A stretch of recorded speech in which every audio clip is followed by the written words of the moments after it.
ఇక డీటెయిల్స్ చూస్తే నేటి నుంచి విశాఖ ఉత్సవ్ 2026 ప్రారంభం కానుంది.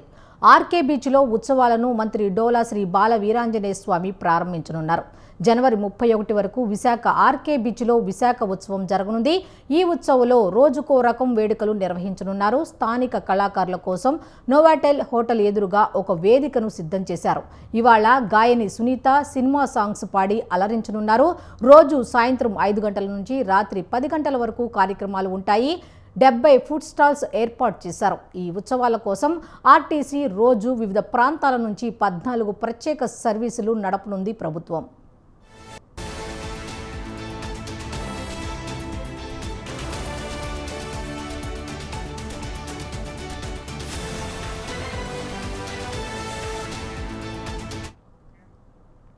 నేటి నుంచి విశాఖ ఉత్సవ్ 2026 ప్రారంభం కానుంది. ఆర్కే బీచ్లో ఉత్సవాలను మంత్రి శ్రీ డోలా బాల వీరాంజనేయ స్వామి ప్రారంభించనున్నారు. జనవరి 31 వరకు విశాఖ ఆర్కే బీచ్లో విశాఖ ఉత్సవం జరగనుంది. ఈ ఉత్సవంలో రోజుకో రకం వేడుకలు నిర్వహించనున్నారు. స్థానిక కళాకారుల కోసం నోవాటెల్ హోటల్ ఎదురుగా ఒక వేదికను సిద్ధం చేశారు. ఇవాళ గాయని సునీత సినిమా సాంగ్స్ పాడి అలరించనున్నారు. రోజు సాయంత్రం 5 నుంచి రాత్రి 10 వరకు కార్యక్రమాలు ఉంటాయి. 70 ఫుడ్ స్టాల్స్ ఏర్పాటు చేశారు. ఈ ఉత్సవాల కోసం ఆర్టీసీ రోజు వివిధ ప్రాంతాల నుంచి 14 ప్రత్యేక సర్వీసులు నడపనుంది ప్రభుత్వం. అయితే ఇదే అంశానికి సంబంధించి మా ప్రతినిధి సూర్యప్రకాష్ మరిన్ని వివరాలు ఫోన్ ద్వారా అందిస్తారు. సూర్యప్రకాష్, చెప్పండి, విశాఖ ఉత్సవకు సంబంధించిన ఏర్పాట్లు ఎట్లా ఉన్నాయి? ఎటువంటి కార్యక్రమాలు నిర్వహిస్తున్నారు?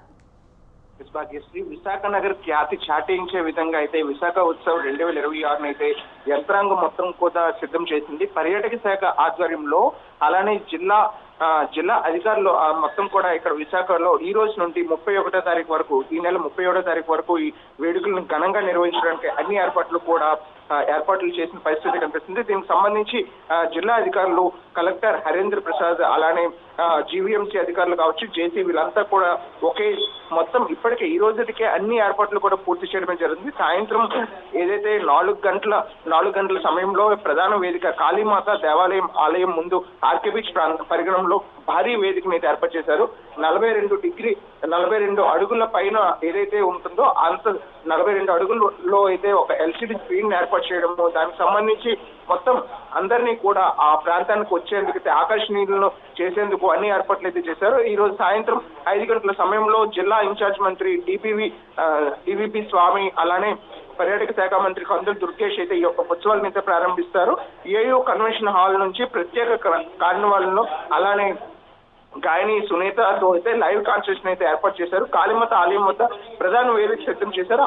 అక్కడ సాయంత్రం 6 గంటల నుండి రాత్రి 10 గంటల వరకు కూడా సాంస్కృతిక కార్యకలాపాలతో పాటు సింగర్స్ తో మంచి సినీ గీతాలని ఆలపించడమే జరుగుతుంది. దీంతో పాటు డ్రోన్ షాట్స్ ప్రధానంగా ప్రత్యేక ఆకర్షణగా ఈ రోజు అయితే ఫైర్ వర్క్స్ అయితే ఉంటాయని అయితే నిర్వాహకులు అయితే తెలియజేస్తారు. అలానే గోకుల్ పార్క్ వద్ద 5 గంటల నుండి 7:30 వరకు కూడా స్థానిక కళాకారులు, వీళ్ళు జానపదానికి సంబంధించి కావచ్చు, ఇక్కడ దించా డ్యాన్స్, ఇవన్నీ ఏవైతే ఉత్తరాంధ్ర కళా పోషణ పెంచేందుకు ఉంటాయో వాటన్నింటిని కూడా ఏర్పాటు చేసి ప్రధానంగా వీళ్ళందరినీ కూడా ఆకర్షించే విధంగా అయితే ఇక్కడ గోకుల్ పార్క్ వద్ద ఏర్పాటు చేశారు. అలానే రిషికొండ బీచ్ అనేది అయితే సాహస క్రీడలకు ఒక ప్రత్యేకగా ఉంటుంది. కనుక అక్కడ ఏర్పాట్లన్నీ కూడా చేయడం జరిగింది. హెలికాప్టర్ రైడ్ ప్రధానంగా ఈ ఆకర్షణీయంగా ఉండబోతుంది.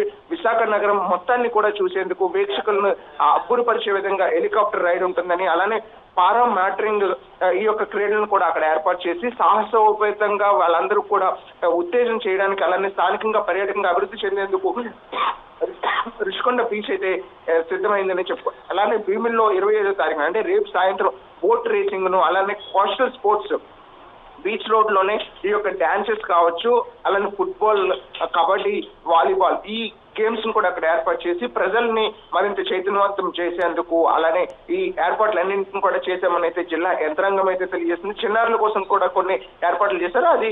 దానికి సంబంధించి మరి రాగల 2-3 రోజుల్లో 30-31వ తారీఖుల్లో అయితే పిల్లల కోసం కూడా ప్రత్యేకమైన ఏర్పాట్లు చేశామని జిల్లా అధికారులు తెలియజేస్తున్నారు. కానీ విశాఖ నగరం అంతా కూడా ఈ యొక్క విశాఖ ఉత్సవ పేరిట చాలా గణనీయంగా, అద్భుతంగా, సుందరంగా జిల్లా అధికారులు అయితే తీర్చిదిద్దారని చెప్పడంలో ఎటువంటి అతిశయోక్తి లేదు. దీనికి సంబంధించి విశాఖ జిల్లాలో విశాఖపట్నం విశాఖపట్నంతో పాటు అనకాపల్లి జిల్లాలో అనకాపల్లి కేంద్రం, అలానే అల్లూరు జిల్లాకు సంబంధించి అరకు ప్రాంతాన్ని కూడా సుందరంగా తీర్చిదిద్ది అక్కడ పర్యాటకులను మరింత ఆకర్షించే విధంగా దేశ విదేశాల్లో విశాఖ నగర్ ఖ్యాతిని పెంచేందుకైతే ఏర్పాట్లన్నీ కూడా విశాఖ ఉత్సవ్ పేరిట పర్యాటకంగా అభివృద్ధి చెందేందుకు విశాఖ ఉత్సవ్ 2026 ఉపయోగపడుతుందని స్థానికంగా తెలియజేస్తున్నారు. Okay thank you Suryaprakash.